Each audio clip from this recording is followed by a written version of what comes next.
Assalamualaikum. Okey. Hari ni bersama Abang Ash, kita nak pergi buat review makanan sikit lah. Ada satu produk makanan ni di Kampung Melayu Subang. Katanya hebat, abang dah rasa sikit hari tu kawan-kawan. Tapi nak tahu apa? Jom ikut Abang Ash.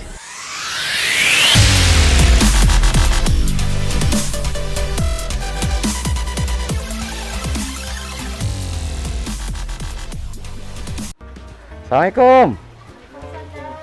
Oh, ada yang murtabak ni. Alhamdulillah, rezeki saya hari ni. Daging ada, ayam ada. Oh, okey. Macam tu bagi saya daging 2, ayam 2. Okey. Boleh ya?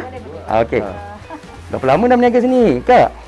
Setahun dah. Oh, ya. Dah 2 tahun Dia memang buat di rumah lah. Buat rumah dah, buat sekarang ni. Buat masa sekarang lah. Dulu pandai ada kedai. Oh, okey. Dah PKP kita buat kat rumah dah. Oh, ya ke? Yalah, macam cabaran lah kan masa 2000 KP ni. Betul. Okey, kita datang ni sebab itulah. Sebab saya rasa murtabak ni. Jadi sedap, alhamdulillah. Jadi saya minta tunjukkan tempat dia. Kisah Kak ni saya rasa banyak kisah yang kita boleh kongsikan ni. Apa kita tengok murtabak dulu macam mana. Banyak juga order ini ya. Okey. Tapi kalau macam kalau dia orang nak order, macam orang luar nak order macam mana? Ni bagi tahu lah kalau ni nak buat murtabak. Aha. Bagi tahu customer hari ni ada yang buat. Oh, okey. Macam tu. Alhamdulillah. Kalau tak keberatan, boleh Akak kongsikan sikit kisah-kisah berniaga yang selama ni lah dengan kami untuk kami sebarkan kan? Boleh. Okey, Umi, macam tadilah kalau Umi boleh kongsikan sedikit kisah-kisah cabaran, dugaan yang Umi berniaga kan dalam masa berniaga ni lah. Kalau boleh kongsikan dengan kita, alhamdulillah kita sangat bersyukur. Macam apa dugaan dan cabaran yang selama Umi berniaga ni lah. Boleh Umi kongsikan sikit? Mula berniaga ni cabarannya customer lah. Oh, customer lah. Macam mana kita nak tarik customer tu. Oh, okey. Memang biasalah, memang dalam perniagaan ni yang penting sekali customer. Kan, kalau tak ada customer kita berniaga macam mana pun kan. Kalau masa PKP ni berpindah ke buat di rumah ataupun macam mana? Sebelum PKP. Oh, sebelum PKP lagi. Umi dah pindah lah kedai disewa okey. dia. Kata beban sikit. Oh, okey lah. Dalam PKP ni macam-macam orang yang terkesan akibat daripada PKP ni sebenarnya. Macam Umi, alhamdulillah saya tengok masih lagi meneruskan perniagaan di rumah. Kan, macam tu pun kira memang tabah lah bagi kita kan. Macam tadi Umi cakap cabaran dugaan ni memang banyak dalam perniagaan, saya tahu. Macam mana Umi boleh sekuat ini untuk teruskan? Maknanya kadang-kadang orang dalam PKP ni banyak jugalah kisah-kisahnya yang terus bungkus perniagaan dia kan. Jadi Umi ni kan tak ada lah kerja lainnya. Kalau Umi tak buat, macam mana rezeki masuk? Bila kita Betul. usaha ni, insya-Allah rezeki tu ada. Apa-apa pun kerja, kalau kita usaha betul-betul, insya-Allah ada rezeki. istiqamah lah, istiqamah dalam apa yang kita buat ada lah lah ya. rezeki Betul nanti. insya-Allah. Niaga ni mula minat. Kalau berniaga tu, jelah bila kita kerja orang lama-lama tu, rasa juga kan, niaga betul. sendiri. Betul. Kalau usaha macam berniaga tak tahu nak niaga apa juga. Umi dulu tak pandai kan. Suami pun tak pandai buat. Masak-masak ni tak pandai lah. Umi belajar masak daripada siapa? Ataupun memang Umi memang tahu sebab kita kenal. Umi memang tak pandai dah masak. Oh, okey. Tak pandai. Kalau masak Umi masak telur goreng boleh lah. Telur dadah. Nasi putih boleh ada. Ayam kalau ikan rebus macam tu je. Memang tak pandai. Macam sekarang ni saya tengok ada masakan panas, tom yum, semua tu kan. Memang orang kenal di Malaysia ni. Kalau masakan daripada Thailand, memang orang sukalah. Sebab banyak kedai tom yum. Macam saya percaya mesti Umi yang masak atau abang yang masak? Umi yang masak. Umi yang masak lah. Sekarang ni Umi dah kata bagi masak-masak ni hajar pada abang. Abang dah pandai lah. Abang dah pandai lah? Pandai. Maknanya Umi jadi pakar sekarang. Okey. Jujur rasa. Kalau Umi sharekan sikit dalam satu hari masa berniaga dulu lah, pendapatan Umi macam mana? Permulaan tu biasalah kan. Adalah kata dapat lebih banyak sampai 2-3-400 tak adalah. Kadang-kadang 100 lebih permulaan. Hari pertama tu kadang-kadang dapatlah 70, 80. Lepas tu pertama naik. Sampai beratus-ratus lah.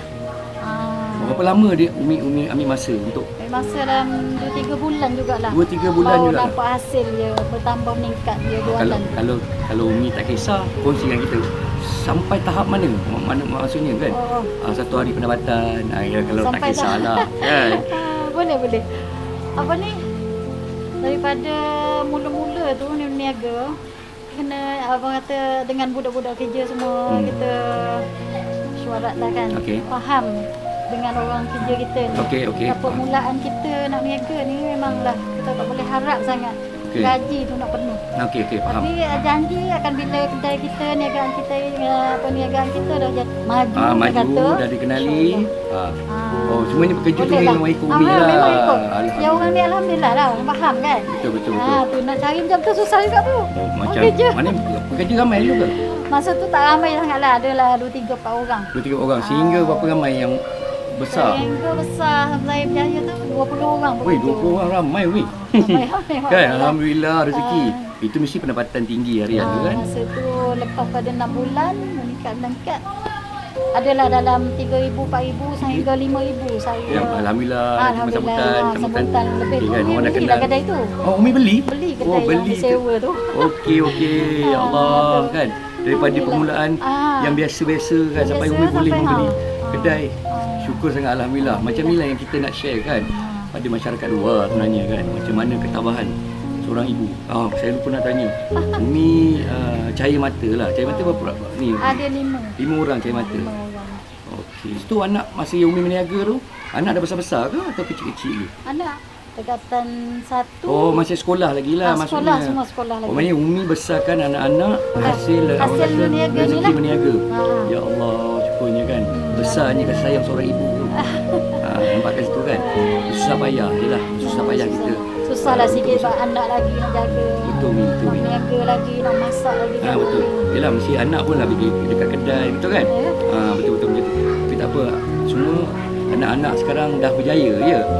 Alhamdulillah. Ya Allah, berkat hasil air tangan seorang ibu kan yang tabah niaga sehingga sekarang.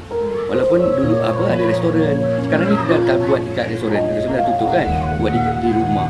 Di rumah tapi masih lagi meneruskan yang kata hasil titik peluk daripada seorang ibu berniaga kan. Daripada seorang yang tidak tahu macam Umi cakap lah, hanya pandai masak telur kan. Lepas tu sekarang dah boleh masak semuanya. Yang tu yang kita nak ketengah kepada masyarakat. Macam murtabak Umi ni kan, rugi bagi mereka yang tak rasa. Bagi saya satu murtabak bagi saya memang biasanya orang nak murtabak ni makan bulan Ramadan. Tapi kat sini boleh dapat anytime.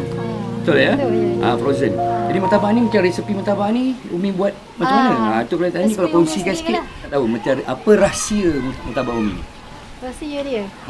Rahsia dia murtabak Umi ni lain sikit lah pada yang lain kan. Rempah pun Umi buat sendiri. Rempah buat sendiri? Okey. Ramuan tu Umi buat sendiri. Alhamdulillah Umi, rempah Umi buat sendiri.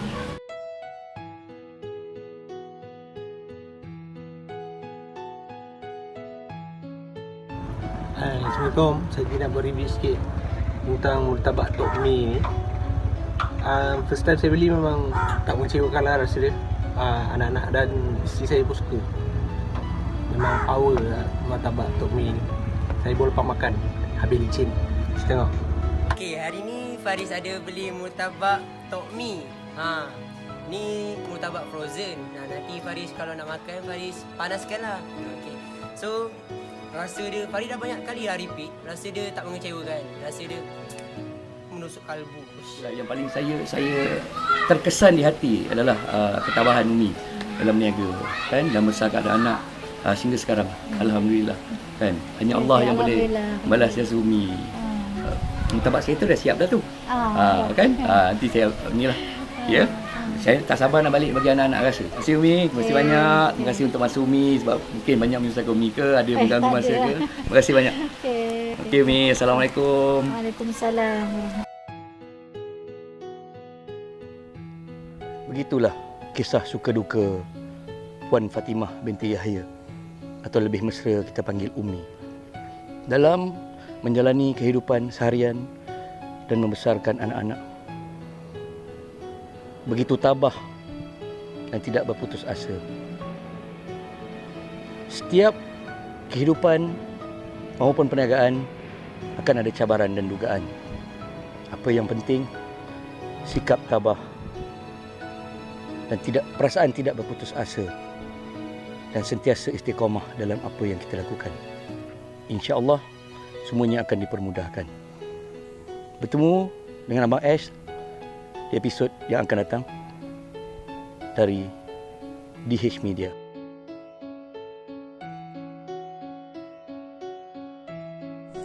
Assalamualaikum warahmatullahi wabarakatuh. Sahabat sekalian, ada beberapa perkara ataupun pengajaran yang kita boleh ambil daripada video lepas. Yang pertama, kata-kata Umi ialah setiap pekerjaan yang dilakukan dengan bersungguh-sungguh, pasti di sana ada hasilnya dan rezekinya. Kata-kata yang kuat perlu dijadikan pegangan bagi setiap orang yang nak berjaya. Yang kedua yang disebut oleh Umi dalam videonya adalah masalah yang dihadapi oleh kebanyakan owner business ataupun orang yang bekerja sendiri, iaitu masalah pelanggan dan kedua masalah pekerja. Masalah pelanggan ni, selepas kita ada produk ataupun servis yang kita nak buat, kita kena bagi tahu kat orang. Cara nak bagi tahu ni, ya ada asas dia. Bagi tahu kat Facebook, bagi tahu dalam grup WhatsApp, bagi tahu kepada kawan kita yang selalu kita berjumpa, ataupun mana-mana orang yang kita jumpa, bagi flyers seumpamanya. Tetapi di sana ada ilmu yang perlu kita dalami untuk tarik pelanggan sehingga mereka sanggup buat keputusan untuk keluar duit dan beli produk kita. Di sana ada ilmu yang diajar. Jadi ilmu ni kita perlu dalami. Nak dalami dia, kena masuk kelas, itu yang terbaik. Dan kita kena ada mentor, ataupun kita ada kawan yang kawan ni dah berjaya, sanggup mengajak kita. Dan di antara untuk dapat ilmu ni ialah dengan banyak membaca. Owner business, orang yang bekerja sendiri, jangan malas membaca. Anda tak akan berjaya sehinggalah anda banyak membaca dan berkawan dengan orang-orang yang berjaya. Yang kedua ialah masalah pekerja. Di awal bisnes ataupun waktu sempit, owner bisnes perlu kepada pekerja yang sanggup berkorban, tak berkira masa dia dan tenaga dia, bukan hanya fikir gaji sahaja. Jadi owner bisnes perlukan pekerja macam tu, yang ada mindset macam owner bisnes, yang tak ada istilah cuti dalam kehidupan dia buat masa ni, yang sanggup berkorban bersama bos dia ataupun toke dia. Dia kena ingat, pekerja ni dia kena ingat, kalau dia dapat bos ataupun toke yang baik, yang ikhlas, tak mementingkan diri dia, percayalah dan yakinlah kejayaan bos dia ialah kejayaan dia. Berkorban di awal ni. Tapi kalau dia dapat pekerja, mindset pekerja ni iaitu dia hanya buat kerja di waktu yang ditetapkan. Dia bekerja daripada pukul sekian sehingga sekian, ataupun di waktu cuti dia. Jangan kacau, jangan bagi tugas pada aku yang bukan waktu aku. Ini kalau owner business dapat pekerja macam ni, ataupun orang bekerja sendiri dapat pekerja macam ni, memang sakit dan bisnes dia tak boleh pergi jauh, kemungkinan hayat dia sangat pendek. Itu senang cerita. Jadi dia kena cari pekerja yang sanggup berkorban bersama dia di awal bisnes dia dan faham kedudukan dia. Okey, seterusnya dan akhir kata, tuan-tuan, sahabat sekalian, kita kena kuat, tak boleh putus asa, kerana setiap usaha di situ ada jalan dan di hadapannya kejayaan yang menanti. Sehingga Nabi SAW bersabda, maksudnya, jika di tangan kamu ada anak pokok yang perlu ditanam, ketika tu berlaku kiamat, jika kamu mampu, hendaklah kamu tanam. Kenapa? Kerana Nabi SAW nak ajak kita jangan putus asa. Orang Islam tak akan putus asa. Umat yang beriman kepada Allah tak akan putus asa. Jumpa saya lagi di DH Media, media inspirasi anda. Assalamualaikum warahmatullahi wabarakatuh.